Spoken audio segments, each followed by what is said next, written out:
ବକ୍ରି ଶନିଙ୍କ ପ୍ରଭାବରେ ସିଂହ ରାଶି ବ୍ୟକ୍ତି କ୍ୟାରିୟର ଓ ଆର୍ଥିକ କ୍ଷେତ୍ରରେ ବିଭିନ୍ନ ସମସ୍ୟାର ସାମନା କରିପାରନ୍ତି।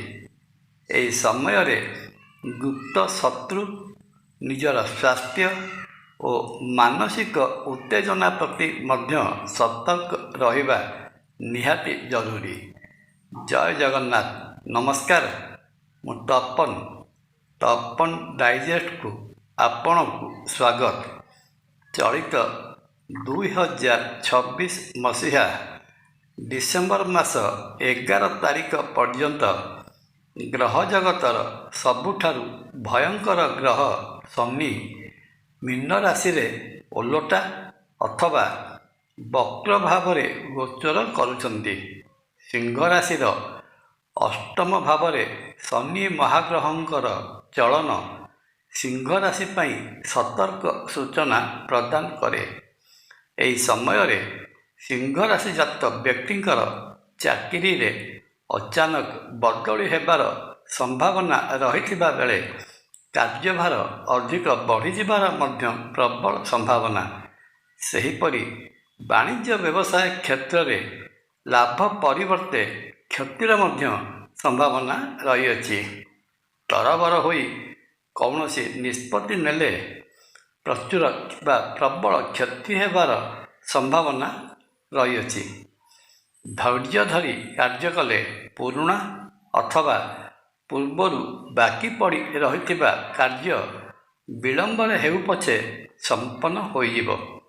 ସେହିପରି ଶନି ମହାଗ୍ରହଙ୍କର ସିଂହ ରାଶିର ଅଷ୍ଟମ ଭାବ ମୀନ ରାଶିରେ ଗୋଚର ସିଂହ ରାଶିର ଆର୍ଥିକ ସମସ୍ୟାକୁ ଗୁରୁତର କରିପାରେ। ଅନାବଶ୍ୟକ ଖର୍ଚ୍ଚ ଆର୍ଥିକ ସ୍ଥିତି ବିଗାଡ଼ିଦେବ। ଧାର କରଜ କିମ୍ବା ଟ୍ୟାକ୍ସ ସମ୍ପର୍କିତ ଟେନସନ୍ ମୁଣ୍ଡବିନ୍ଧାର କାରଣ ହେବ। ଟଙ୍କା ପଇସା କାରବାର ସମୟରେ ଯଥା ସମ୍ଭବ ସତର୍କତାମୂଳକ ପଦକ୍ଷେପ ଗ୍ରହଣ କରିବେ, ନଚେତ୍ ଠକାମିର ଶିକାର ହୋଇପାରନ୍ତି। ମୀନ ରାଶିରେ ଗୋଚର କରୁଥିବା ଶନିଙ୍କର ଦୃଷ୍ଟି ସିଂହ ରାଶିର ଦ୍ୱିତୀୟ ତଥା ପରିବାର ଭାବ ଉପରେ ରହୁଥିବାରୁ ଏହି ସମୟରେ ସାମାନ୍ୟ କଥାକୁ କେନ୍ଦ୍ର କରି ପରିବାର ଭିତରେ ବିବାଦ ସୃଷ୍ଟି ହେବାର ସମ୍ଭାବନା ରହିଅଛି।